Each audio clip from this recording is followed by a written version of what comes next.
Hi there, I'm Jharna, a mom to 10-year-old twin boys, Adhyant and Nirbhay.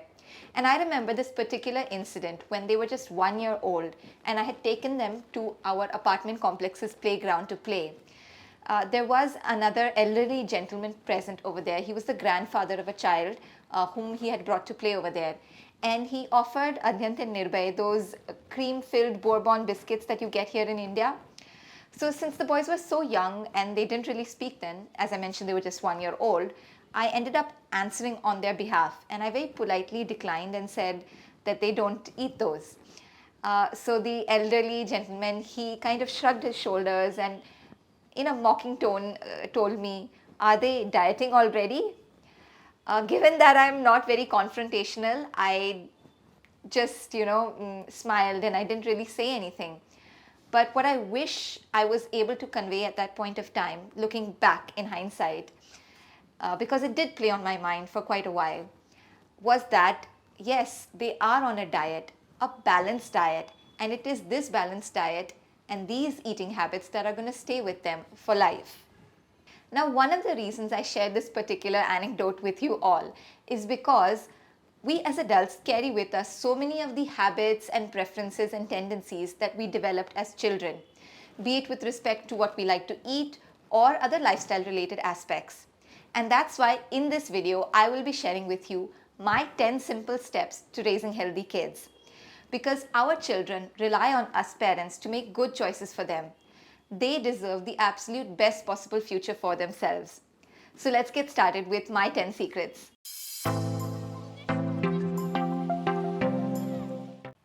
Step number 1 is to add more and subtract less. Now, restriction is always tough. When you take something away from a child or you stop them from having something, that's when the rebellion starts. So when parents tell me that their kids love to eat junk food, my basic advice is to incorporate more healthy foods in their daily routine. They will automatically have less appetite for junk food. Junk food is designed to be addictive. The sugar, salts, oils, and other fats and flavoring agents are combined together by scientists with the clear purpose of making anyone want to have more. How then can we expect our children to have the knowledge and the willpower to resist that temptation? It's simply improbable. So, what I found to be my best bet as a parent is to avoid stocking things that you don't want them to eat, and alternatively offering them healthier options instead of forbidding them to eat something that is in front of them. My boys now cannot eat junk food beyond a point because their systems are so used to relatively clean eating. Now I know what some parents will say, but my kid won't eat the healthier options. Well, they will if that is the only food available to them. If they're used to eating a lot of junk food, then of course the transition period will be tough.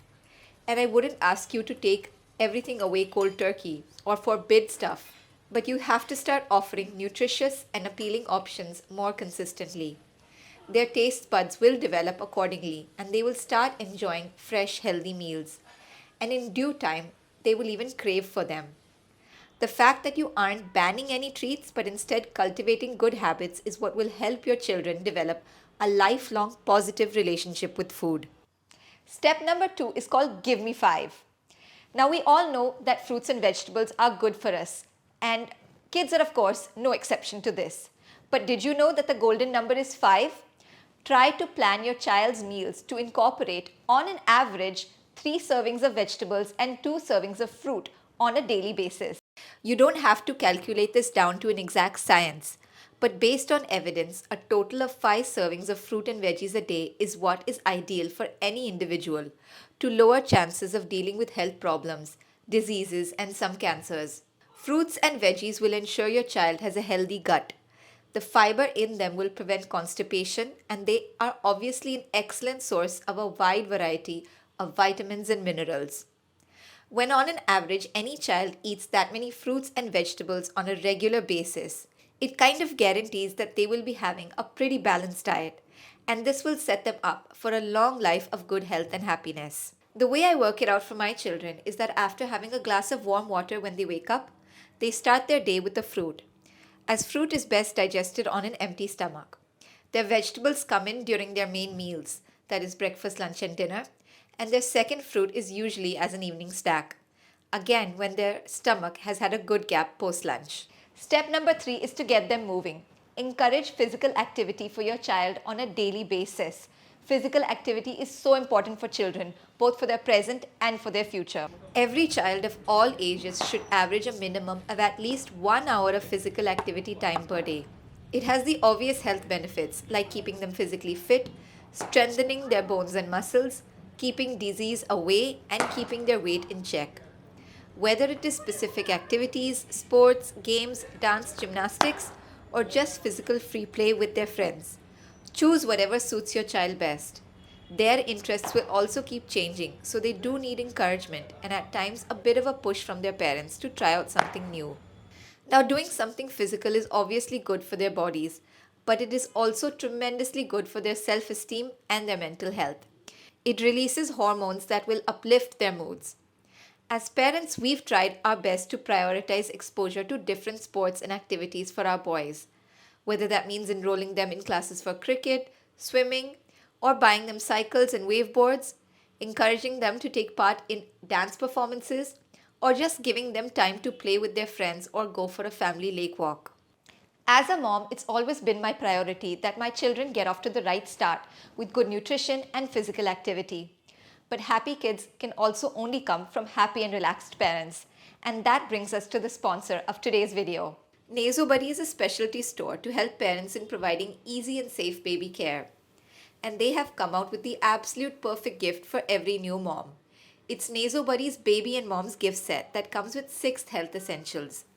This combo pack makes welcoming and nurturing a new life easier and stress-free for all parents. The nasal aspirator is the ideal tool to relieve babies from congestion and colds, as it pulls out phlegm and clears up noses in no time. The saline spray is another assistant in unblocking and clearing out babies' congested noses naturally. The kit also contains a digital thermometer that is easy to use and helps keep a check on a baby's temperature. The sleeveless vest for babies is made of 100% organic cotton muslin fabric that is apt for a baby's sensitive skin. This Malmal Jabla will keep any baby cool and comfortable. There's also some help for mommies in their breastfeeding journey. The nipple healers will soothe sore and cracked nipples, while the breast therapy pack will stimulate letdown of milk and increase flow as well as provide relief from engorgement and clogged ducts. Doesn't this sound like the best gift for any new mom? I only wish I was gifted something like this when I was a new mom, as it would have solved a lot of my early parenting worries. Moving on to step number 4, the need to regulate screen time. According to a consumer-based survey conducted a few months ago, about 85% of Indian parents surveyed have said that they're worried about their children having too much screen time. So should it really be a matter of concern? Of course, yes. Because all of us parents would have witnessed firsthand how screen time has the ability to negatively impact our child's behavior, their academic performance, their social interactions, and even their food habits. At the same time, it would be foolish for us to try and keep our kids completely away from screens. So then how does one find the right balance and what kind of screen time should children be exposed to? Well, there are a few different aspects to this. One, of course, is the duration. Less is, of course, better, but cumulatively speaking, make sure that they have no more than 2 hours of screen time every single day. Then, of course, we have to speak about the kind of screen time. Screens can be used for entertainment, like watching a cartoon or a TV show, movie, or rhymes, etc. It can be used for communicating, like through video calls. It can be used for education, like completing assignments, attending online classes. And it can be used for educative and interactive entertainment, like watching live sport, educational shows or YouTube channels, documentaries, activity-based videos, etc. And this is where our parenting comes into play as well. For the right kind of exposure and screen time can help your child, while the wrong kind can cause irreversible harm. Watching a little of screen time for pure entertainment is absolutely fine for kids. But as a parent, it is our job to ensure that it is both age appropriate and it does not contain anything that we would not want our children to imbibe. At the same time, YouTube or apps are not all bad. Chatting with friends isn't either. provided all of this is monitored to avoid our children getting exposed to the wrong company or influences. So, creating ground rules when it comes to screen time for children is essential. We need to also create a healthy digital diet for them. On my Instagram, I've shared several videos on top YouTube channels and educational apps that I've recommended for kids, and I'll link them below as well. Screen time can definitely be addictive, and that's why discretion and monitoring devices can help us out. Let me know if you'd like me to share some resources. Step number 5 is ensuring that sleep is sacrosanct. Now, as parents, it's our responsibility to prioritize sleep for our children. As our children grow, so will the distractions that are available to them. Staying up late occasionally becomes unavoidable due to social events, travel, or other circumstances, like in our case when there is an important cricket match they want to watch. But it is our duty to make sure that our kids get at least 8 hours of sleep every night, and this includes for teenagers. The amount of sleep a child requires does vary based on their age, quality of sleep, and other factors unique for each individual. 8 hours should be the bare minimum. Lack of adequate and good quality sleep can cause behavioral issues in children and a dip in cognitive functions. Like they may struggle in paying attention, they may pick up fights, get irritable, and have meltdowns. Being sleepy is not the only sign that your kid may not have had enough sleep. They may well struggle in other areas of their life as a symptom, and lack of enough sleep may even make the process of falling asleep even more tough for them. So, the key is to set up a good bedtime routine that your child follows on a regular basis. That could include setting a consistent bedtime, having a soothing environment for them to sleep in, like comfortable bed and linen, an ideal temperature maintained, dark curtains to keep out light, a quiet room, etc.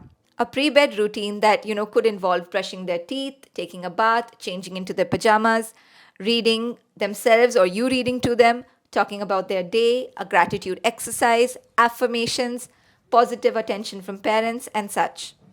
Now, one small trick that works for me personally quite often is that when my boys resist going to bed or resist going to sleep, I basically tell them that it's okay not to fall asleep.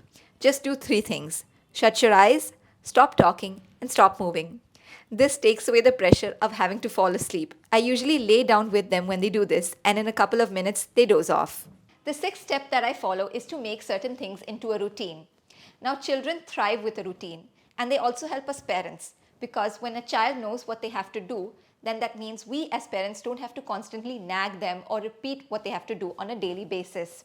They know what is expected of them, and they don't require frequent explanations. Now, routines can be created for a lot of different things and times, but according to me, the most crucial ones are the hygiene routines. Like an oral hygiene routine. Teach them that brushing their teeth twice a day, that's morning and night, for 2 minutes each, is a non negotiable. You can use electric toothbrushes or a sand timer to make this more fun. Then there is gargling after meals, cleaning their tongue on an empty stomach in the morning, flossing, etc. These habits and routines will just become part of their lifestyle. Then, of course, you can follow an entering the home routine, where they know that they need to take out their shoes and put them in the shoe cupboard, keep their bag away, wash up their hands, etc. A nighttime routine, which could involve brushing, washing, changing, etc. An after sports routine, taking a shower, freshening up. Hygiene based routines that will instill all these good habits into your child will always stand them in good stead. Speaking of routines, brings us to step number 7, which is family rituals. Now, family rituals are also a kind of routine, but they involve a little bit of more excitement. And family rituals are those things which foster healthy relationships within the family, and they make your child feel loved and secure. Some ideas of family rituals, and I'm sharing some that we do, are a family game day, a family movie night, special time with the child. I'll share my link below, which explains exactly what that is. Then rituals could be something simple like a parent reading to the kids every night for 15 minutes before bedtime, or participating in an event or activity or class together on a regular basis.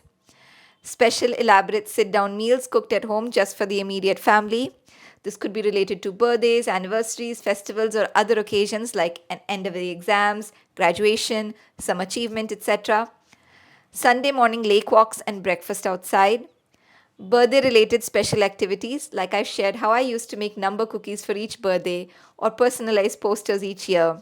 Family rituals cement bonds within the family and act like glue, which is an underappreciated must have for your child's emotional health.